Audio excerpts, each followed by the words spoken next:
자, 오늘 함께 나눌 하나님의 말씀은 구약성경 열왕기하 2장입니다.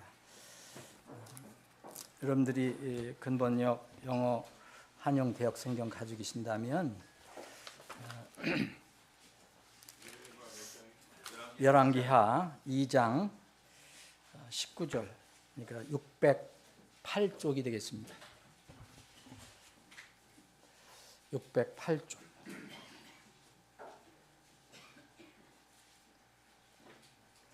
열왕기하 2장 19절부터 22절까지 제가 봉독합니다. 여러분들 눈으로 따라서 읽으시기 바랍니다.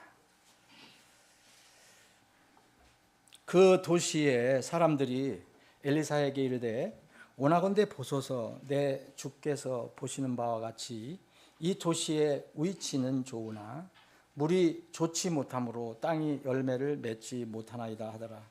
그가 이르되 새 항아리에 소금을 담아 내게로 가져오라 하더라. 이에 그들이 그것을 그에게로 가져오더라. 그가 물들의 근원으로 나아가서 소금을 그 안에 던지며 이르되 주가 이같이 말하노라. 내가 이 물들을 고쳤으니 여기서부터 더 이상 죽음이나 열매 맺지 못하는 땅이 생기지 아니하리라 하셨느니라 하더라. 그렇게 그 물들이 엘리사가 이른 말대로 고쳐져서 이날에까지 이르렀더라. 아멘. 아버지 하나님, 참으로 감사와 감사를 드립니다. 이렇게 건강한 몸으로 하나님 집에 모여서 주님을 찬양하고 경배할 수 있는 이런 기회를 주심을 다시 한번 감사드립니다.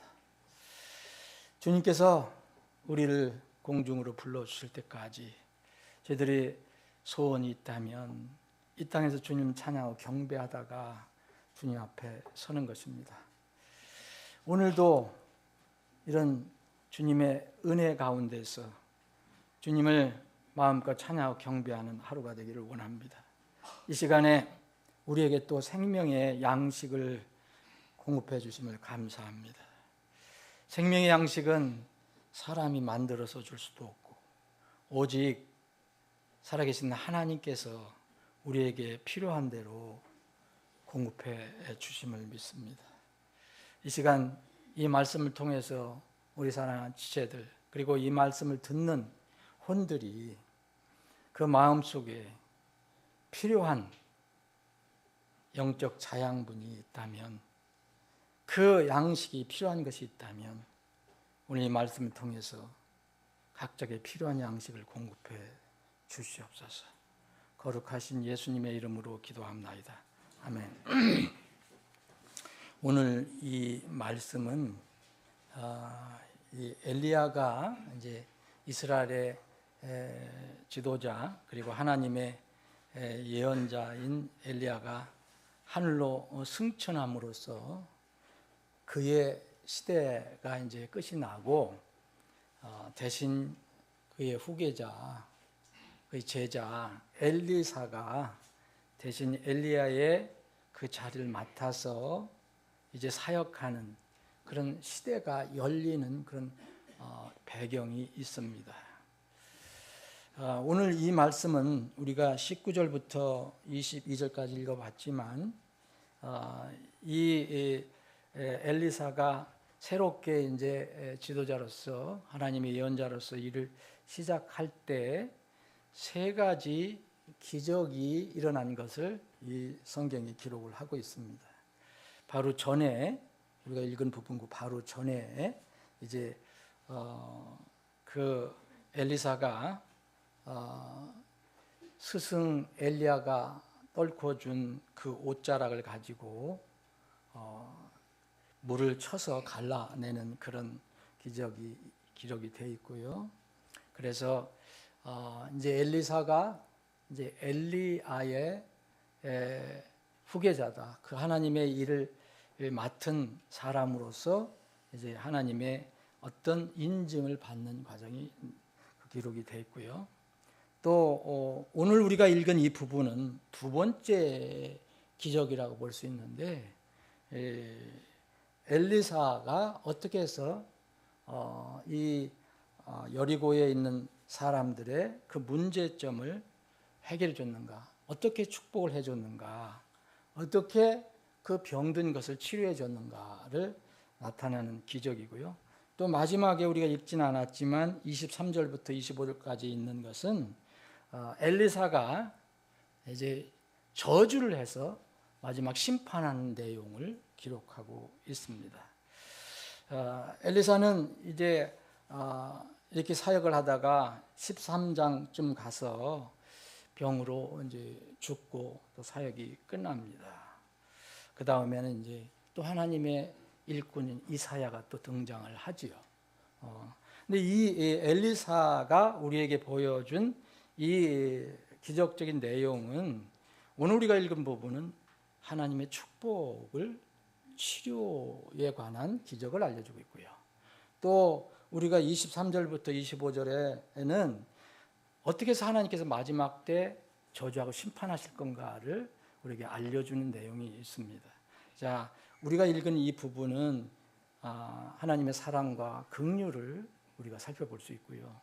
또 바로 이어지는 이 사건, 이제 어린아이들이라고 되어 있지만 이것은 사실 거짓 선지자들의 제자들을 말합니다. 거짓 예언자들의 제자. 이들이 하나님의 사람을 조롱하고 하나님의 일을 조롱할 때 어떤 일이 마지막에 일어나느냐, 이거 사실 마지막 때의 심판을 미리 암시해 준 것이라고 볼 수 있습니다. 자, 엘리사가 처음 이제 이 문제를, 이제 이 땅에서 일어난 문제를 처음 다루는 내용이 이제 오늘 내용입니다. 이 땅이 이제 여리고라고 하는 곳입니다. 여리고, 여기 18절에 보면 여리고라고 나오죠. 처음 다루는 문제인데, 문제가 뭐냐면 여리고는 위치는 참 좋다는 거예요. 위치는 참 좋은데 문제가 있어요. 물이 좋지 않아서 열매를 맺지 못하는 거예요. 불모의 땅이었습니다. 땅이 열매를 맺지 못했다 그랬으니까 불모의 땅이라는 거예요. 이 사건을 통해서 우리에게 영적인 교훈을 주님께서 알려주십니다. 우리가 먼저 영적인 교훈을 살펴보면 첫 번째, 이 문제가 있는데 이 문제를 해결하기 위해서는 먼저 문제의 본질을 파악해야 한다는 것을 알려주고 있습니다. 자, 위치가 좋다고 그랬습니다. 이제 거기서 위치가 좋다고 그래서 거기서 모든 것이 나오는 것이 다 좋은 것은 아닌 것입니다. 이제 위치가 좋고 또 열매도 좀 좋은데 이 위치가 좋은 것의 최종 판단은 거기서 나오는 열매로 판단해야 합니다. 아무리 모양새가 좋고 위치가 좋아도 자라고 열매 맺게 하는 물이 나쁘면 열매를 맺을 수 없습니다. 이 세상에 사는 많은 죄인들, 이제 자연인들, 거듭나지 못한 사람들이 처음 구원을 받을 때 어떻게 구원을 받느냐? 자신의 정확한 본질과 정체를 알지 못하면 정직한 고백을 할 수가 없습니다. 그래서 그 결과로 구원을 받을 수도 없습니다. 이 세상의 모든 사람은 주님 앞에서 자기의 본질 그대로의 모습을 고백해야 합니다. 여기 여리고에 사는, 이스라엘 여리고에 사는 사람, 그 도시의 사람들은 엘리사에게 와서 이렇게 고백을 합니다. 이 도시 위치는 참 좋다. 그런데 물이 좋지 못해서 그런지 땅에 열매를 내지 못한다라고 고백을 합니다. 이것은 사실 그 사람들의 내면적인 어떤 본질을 고백하는 것이라고 볼 수 있습니다. 사람은 하나님의 모양과 형상으로 지음을 받았기 때문에 본래의 위치는 참 좋았습니다. 이것은 분명합니다. 하나님이 지으시고 참 좋았다라고 말씀하셨습니다. 문제는 죄가 들어온 후에 본래 위치에서 떠나서 죄인이 되고 결국 좋은 열매가 아닌 나쁜 열매를 맺는 쭉정이 사람이 된 것입니다. 누구든지 구원을 받으려면 나의 이런 모습을 엘리사, 곧 주님 앞에 정직하게 고백을 해야 됩니다. 이 썩은 땅, 불모지, 아무것도 맺지 못하는, 쓴물이 나와서 다 아무것도 맺지 못하는 이 땅이 치료를 받으려면 먼저 이런 과정이 필요합니다. 구원받은 후에도 마찬가지로 동일한 영적 원리가 적용됩니다. 여러분들 대부분 지금 구원받으신 분들이 믿는다면 구원받았어도 우리가 죄의 몸의 문제를 다스리지 못하면 나쁜 물이 계속 나오고 그 물 때문에 열매를 맺지 못합니다. 그래서 우리가 이 문제를 해결하려면 내가 어떠한가를 주님 앞에 숨김없이 그대로 드러내야 합니다. 이게 우리의 기도고 우리의 묵상이 되어야 합니다. 자, 두 번째로 문제를 깨달았으면 그 문제점을 해결할 사람에게 가져가야 됩니다. 이 도시의 사람들, 여리고의 사람들은 엘리사에게 와서 이렇게 고백을 했고요. 그래서 엘리사는 뭐라 했냐면 이제 새 항아리에 소금을 담아서 내게로 가져오라 그랬습니다. 내게로 가져오라 그랬어요. 내게로. 여러분, 여리고의 문제는 물과 땅의 문제예요. 이건 근원적인 문제라는 것을 알 수 있습니다. 여러분. 열매가 나오기 전에 물과 땅의 근원적인 문제입니다. 열매는 나타나는 것이고요. 당시 그 문제를 해결할 수 있는 사람은 오직 하나님께 세우신 이 엘리사 뿐이었습니다. 엘리사라는 이름 자체가 의미가 뭐냐면 나의 하나님은 구원이시다라는 뜻이에요. 엘리사는 나의 하나님은 구원이시다. 이 엘리사 외에는 이 땅을 구원할 수가 없어요. 이 문제를 해결할 수가 없어요. 엘리사는 그래서 하나님의 유일한 구원의 길이신 예수 그리스도의 모형이 된 겁니다. 예수님이 바로 하나님의 구원으로 이 땅에 오셨기 때문입니다. 그러므로 구원을 받을 때나 구원받은 자녀들이 문제를 해결할 때나 공통적으로 똑같이 자기를 돌아보고 문제점을 정확히 파악해서 주님 앞에 정직하게 구하는 것이 필수입니다. 근데 이 부분을 대부분의 사람들이 걸러요. 자기를 바라보지 못하기 때문에. 우리는 문제 해결을 서로 도울 수는 있어요. 근데 우리 방법이 아니고 오직 주의 방법으로 도와야 됩니다. 사람의 방법으로는 해결이 불가능합니다. 여러분, 죄인이 만약 여러분들 중에 누가 죄인이 있다면, 이 말씀을 듣는 분 중에 죄인이 있다면, 아직 구원받지 못한 죄인이라면 이렇게 해야 구원을 받을 수 있는 길이 열립니다. 그렇지 않으면 절대 열리지 않습니다. 또 우리 자녀들이 어떤 문제를 가지고 있으면 이렇게 하지 않으면 문제 해결되지 않습니다. 우리가 문제가 있다면 우리 어떻게 할 것인가? 우리에게는 지금 엘리사가 없어요.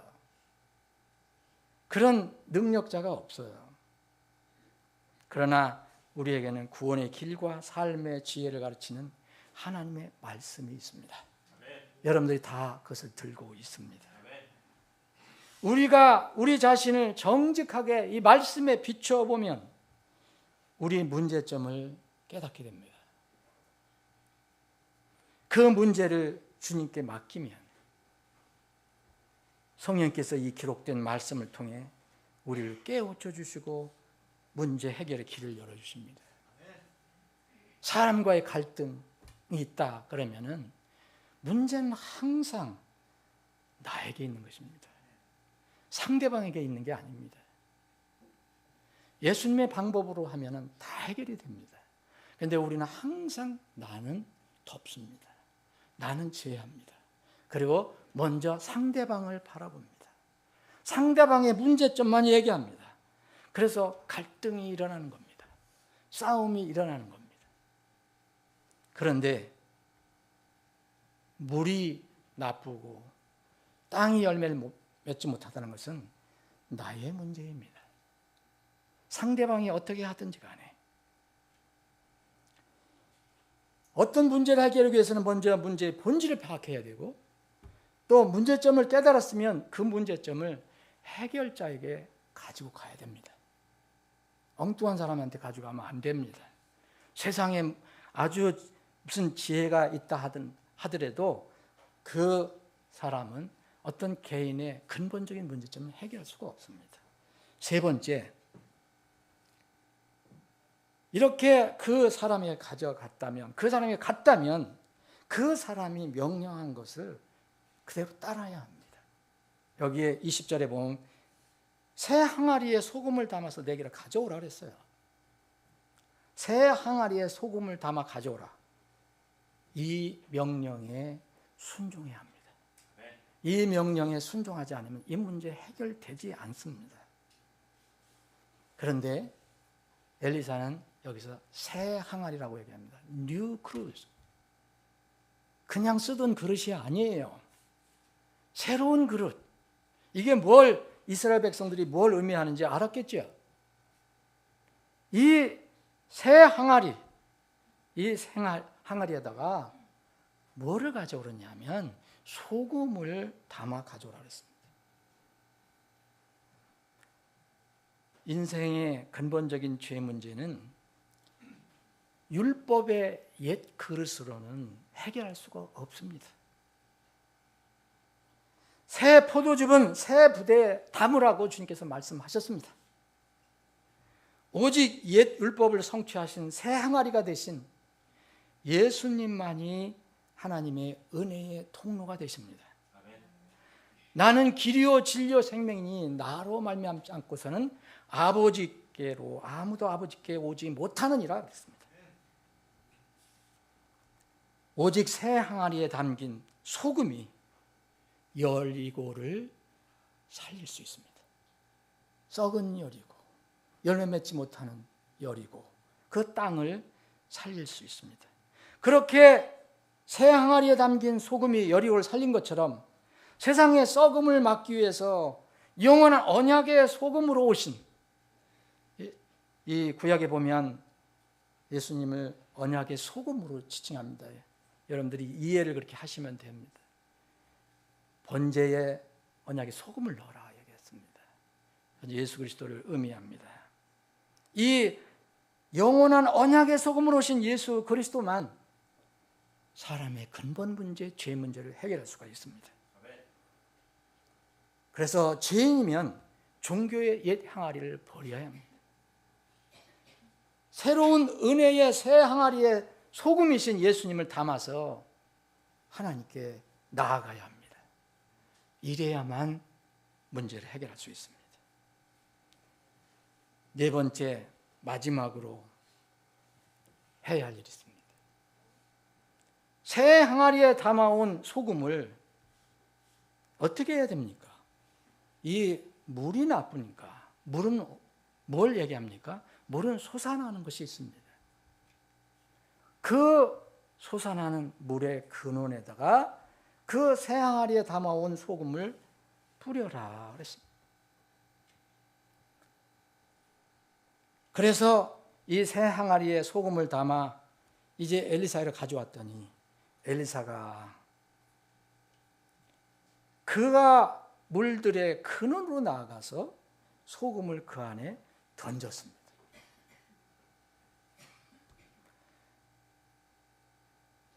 던졌더니 죽음에서 해방됐다는 그런 선포가 그 소식이 선포되었습니다. 소금에 던지며 이르되 주가 이같이 말하노라. 주 여호와 하나님이 이같이 말하노라. 이거는 엘리사가 말한 것이 아닙니다. 내가 이 물들을 고쳤으니, 엘리사가 고친 게 아닙니다. 내가 이 물들을 고쳤으니 여기서부터 더 이상 죽음이나 열매 맺지 못하는 땅이 생기지 아니하리라 하셨느니라. 하더라. 이건 이 엘리사가 하나님 말씀을 그냥 그 이스라엘 사람들에게, 여리고 사람들에게 말씀해 주신 겁니다. 죽음에서 해방되었다는 소식이 선포되었습니다. 이제 두 가지 문제, 이 여리고의 땅의 두 가지 문제, 죽음의 문제, 그리고 열매 맺지 못하는 문제, 이것이 해결됐습니다. 이것이 바로 한 영혼이 죽음에서 살아나는 방법이고, 이것이 바로 열매를 맺지 못하는 신자가 열매를 맺을 수 있는 유일한 길입니다. 물들의 근원, 마지막 단계에서 유의할 것은 새 항아리의 소금을 어디에 던졌느냐입니다. 엘리사는 물들의 근원에 나가서 소금을 거기에 던졌다고 성경은 기록하고 있습니다. 저는 교제든 상담이든 또 우리 교회 성도뿐 아니라 외부에 있는 성도든 목회자든 만나면서 느끼는 것은, 저도 부족하지만 어떤 문제를 논하고 질문할 때 보면은 근원은 놔두고 이야기하는 경우가 많이 있는 것을 볼 수 있습니다. 근원은 놔두고 대신 주변의 것만 다루려고 합니다. 이렇게 기도해 주십시오. 그런데 제가 들어보면 근원은 거기에 있지 않아요. 여러분, 호랑이를 잡으려면 호랑이 굴에 들어가야 됩니다. 그런데 호랑이 굴 대신에 아무리 여굴에 들어가 보고 너구리 굴에 들어가 봐도 호랑이는 그거 잡을 수 없습니다. 힘든 이 세상에서 살아가려면 여러 가지 문제를 만나는 것은 피할 수 없습니다. 인생의 본질이기 때문에 그렇습니다. 우리 중 아무도 문제없이 살아나가는 사람 없습니다. 여러분들 중에 한 사람도 문제없이 살아가는 사람 없습니다. 다 근심, 걱정, 또 여러 가지 문제를 가지고 있습니다. 그래서 그런 찬양도 있잖아요. 시험 걱정 모든 괴로움 없는 자가 누구냐. 부질없이 낙심 말고 주님께 기도드려 아뢰세요. 정말 이 세상에서 걱정, 근심, 무거운 짐 아니 진 자가 어디 있습니까? 다 있습니다. 그런데 그 문제, 어려움을 다 해결할 수 있는 방법을 하나님께서 가지고 계신데 그 문제를 다른 방법으로 접근하니까 해결이 안 되는 것이라고 봅니다. 살아가면서 많은 문제를 겪는 것이 문제가 아닙니다. 문제가 일어날 때마다 접근을 잘못하는 것이 문제입니다. 우리가 문제를 잘못 다루는 것 중에 하나가 바로 근원의 문제입니다. 기초의 문제입니다. 오늘 이 성경 말씀이 우리에게 강하게 교훈해 주시는 말씀입니다. 근원은, 모든 문제에는 근원은 나에게 있습니다. 남에게 있는 것이 아닙니다. 이 문제를 잘 다루지 못하면 종교로 전락하게 되는 거예요. 애쓰고 노력은 하는데 끝내 해결점을 찾지 못해요. 나의 문제점을 찾지 못하면 주님 앞에 그걸 고백할 수도 없고 구원을 받을 수도 없어요. 또 신자가 내 문제점을 주님 앞에 내려놓지 못하면 만날 그 종교적인 이 바리새인처럼 남의 잘못만 이야기합니다. 저 사람은 어떻고 저 사람은 어떻고 나는 이렇게 멋있는데 해결이 절대 되지 않습니다. 그것이 바로 우리가 염려하는 종교입니다. 종교는 절대 해결점을 찾아주지 못합니다. 그냥 사람들을 기진하게 하고 많은 것을 허비하고 또 상황은 전보다 더 악화되게 하는 것이 종교입니다. 마가복음 5장에 보면 이제 혈루증을 앓는 여인이 나와요. 12해 동안. 그 여인의 이야기를 한번 읽어보십시오. 그 여인은요, 많은 의사들에게 많은 것들을 갖다 주고 고침을 받으려고 했지만 결국은 성경은 뭐라고 얘기합니까? 고통을 받고 그녀가 가지고 있는 것들도 모두 탕진했으나 절대 나아지지 아니하고 오히려 심해졌더라 이야기하고 있어요. 해결자가 아니기 때문에 그렇습니다. 그 여인은 정말 믿음으로 나중에 예수님의 옷자락을 만진 뒤에 순간적으로 하나님의 그 능력을 받아 치료함을 받습니다. 여러분, 제일 중요한 것이 우리의 마음입니다. 열심을 다해서 내 마음을 지키라고 그랬습니다. 여기서 생명의 산물이 나옵니다. 이 마음을 지키라는 것은 다른 사람 마음을 얘기하는 게 아닙니다. 내 마음을 이야기하는 겁니다. 우리가 다 모르더라도 모든 질병은 발병 원인이 있습니다. 우리 인생의 모든 문제도 그 문제에 근원이 있는 법입니다. 우리의 영적 문제도 그 영적인 근원이 있습니다. 다만 그 문제가 어디에 근원을 두고 있는지 모르거나 그 근원을 찾고자 하지 않기 때문에 해결하지 못하는 것입니다. 여러분, 문제를 해결하려면 그 근원을 찾아서 바로 거기에 치료의 소금을 던져야 합니다. 우리는 이 세상을 살아나갈 때 두 가지 종류의 고난을 겪게 됩니다. 하나님만 아시는 두 가지 고난입니다. 우리는 다 정확히 모릅니다. 첫 번째는 우리가 뜻 모르는 고난을 겪습니다. 그런데 이것을 잘 살펴보면 나에서 나온 근원이 나에서 나온 고난이라는 거, 어려움이라는 거, 갈등이라는 거, 이것을 알게 됩니다. 나로부터 나오는 고난입니다. 근데 물론 전혀 알지 못하는 고난도 있습니다. 욥처럼. 욥은 하나님의 계획 가운데 욥에게 고난을 허락해 주셨잖아요. 그런데 또 하나의 이 고난은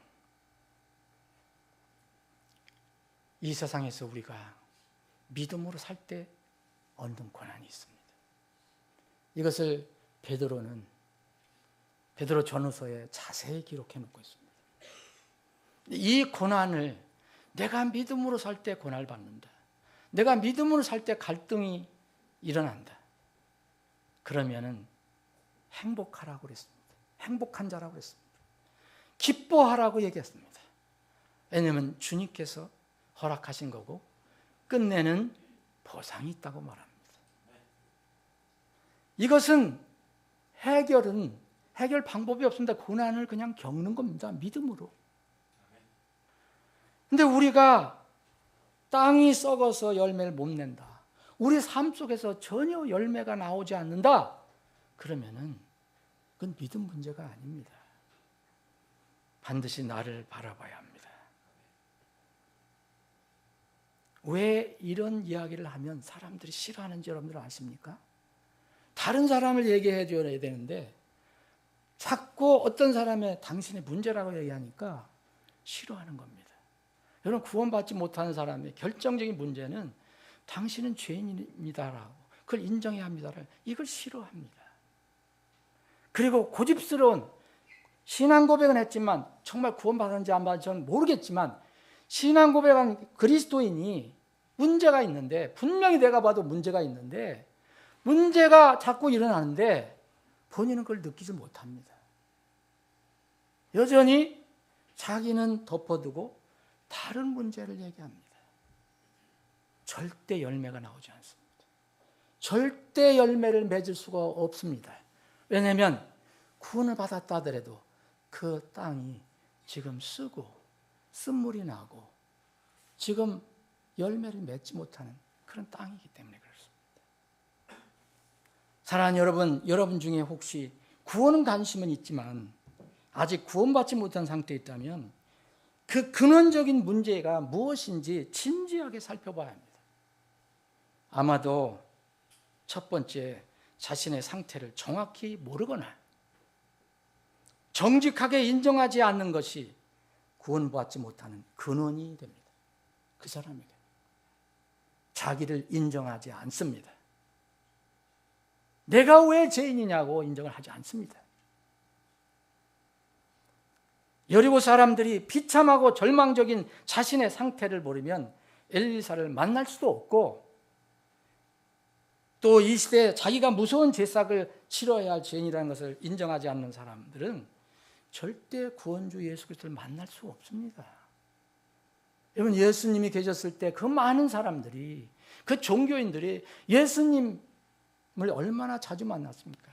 말도 나누고 교제도 하고 토론도 하고 때로는 싸우기도 하고 했지만 그 사람들은 구원을 받지 못했습니다. 자신을 인정하지 않았기 때문입니다. 또 자기의 영적 정체는 알았는데 구원을 받지 못한 상태라면 하늘 소망보다는 이 세상 즐거움이 더 좋아서 그것에 빠져 있는 사람, 그것이 근원이 돼서 구원을 받지 못하고 있는 것입니다. 사람마다 다양한 원인이 있을 것입니다. 그러나 어떤 문제든 하나님 말씀에 비춰보면 다 드러나게 되어 있습니다. 다 드러나게 되어 있어요. 살아있고 권능이 있으며 양날선 어떤 검보다도 예리하여 혼과 영과 및 관절과 골수를 꿰뚫어 낱낱이 갈라내시기까지 하고 또 마음의 생각과 의도를 분별하시는 분, 이분 앞에 나가려고 하지 않기 때문에 그 문제는 해결되지 못합니다. 하나님 말씀 앞에 자기를 비춰보지 않습니다. 그런 것을 지적하거나 권면하면 화를 냅니다. 부모가 자녀에게 그런 거 지적하면 화를 냅니다. 하나님 말씀에 비춰서 그 문제의 근원을 찾아서 거기에 생명의 소금을 던지면 구원 문제를 비롯해서 해결 못할 문제는 없습니다.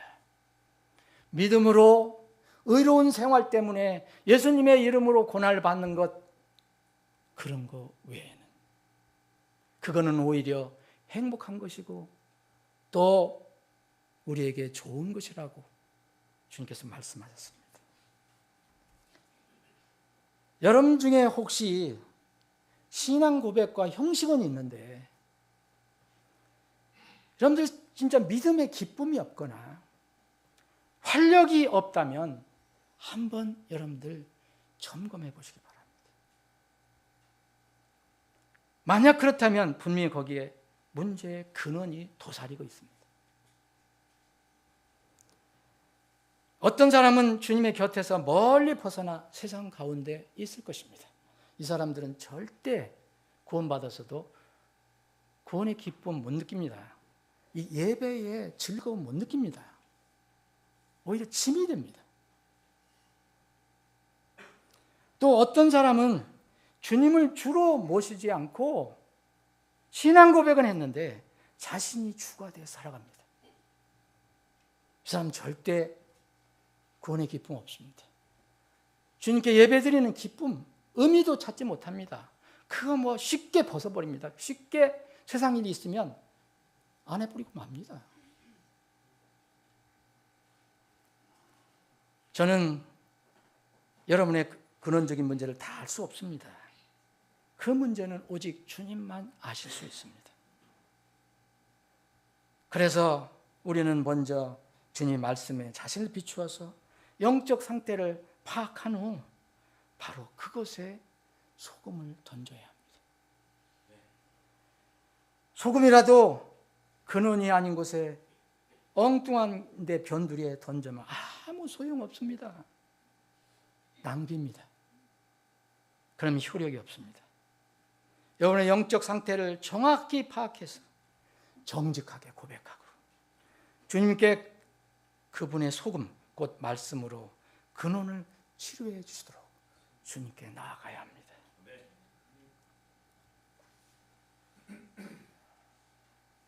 부디 아직 구원받지 못한 영혼들 있다면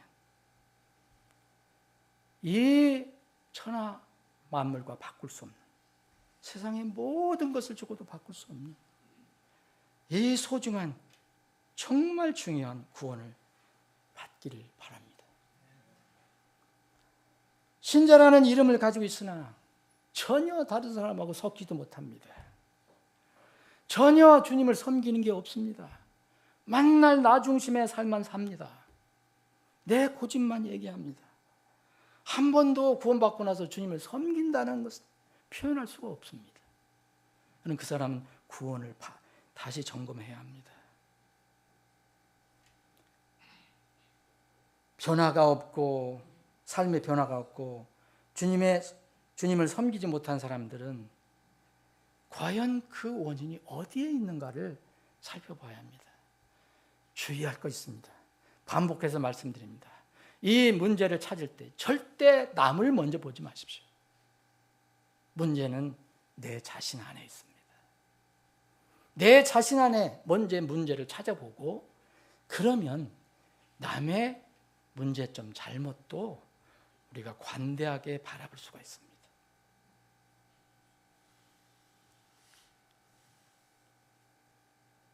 말씀을 통해서 문제의 근원을 찾아 해결받고 정말 남은 시간, 주님이 오실 때가 멀지 않다고 여러분들 늘 입으로 이야기하지 않습니까? 그런데도 여전히 주님을 섬기지 못합니다. 다른 사람을 사랑하지 못합니다. 융화가 되지 못합니다. 이건 무엇 때문입니까? 부디 문제의 근원을 내 안에서 찾아보고 기쁨으로 주님을 섬기시는 하나님의 자녀들이 되시기를 주님의 이름으로 축원합니다. 기도하십니다.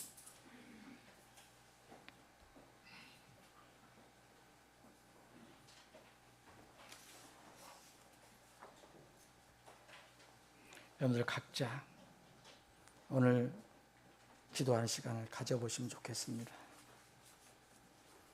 앞으로 단상으로 나와서 무릎 꿇고 기도하라고 지금 말씀드리지 않겠습니다. 여러분들 앉은 곳에서 하나님과 여러분들 1:1 관계에서 기도해 보십시오.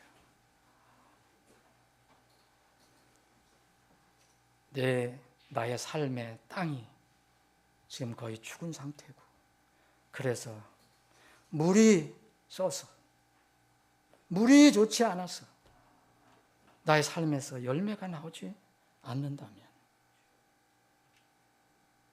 여러분 그 문제 해결 방법을 오늘 하나님께서 말씀을 통해 주셨습니다.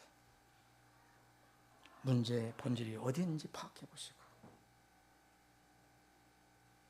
또 새 항아리에 소금을 담아서 엘리사 곧 나의 하나님은 구원이시다라고 하는 분, 곧 예수 그리스도께 나아가야 합니다. 그리고 그 새 항아리에 담은 소금을 나쁜 물 근원에 한번 여러분 던져보십시오. 그런 말씀대로 우리의 삶에서 이제 열매가 나올 것입니다. 쓴 물이 단물로 바뀌어서 이제 열매가 나올 것입니다. 그렇게 주님께 결단 기도를 해보시기 바랍니다.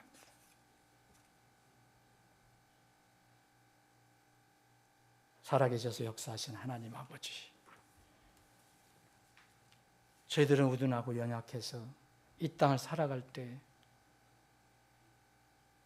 구원받은 하나님의 자녀라도 영적으로 어두워서 세상을 바라보고 하나님의 말씀을 바라보지 못할 때가 있음을 고백합니다.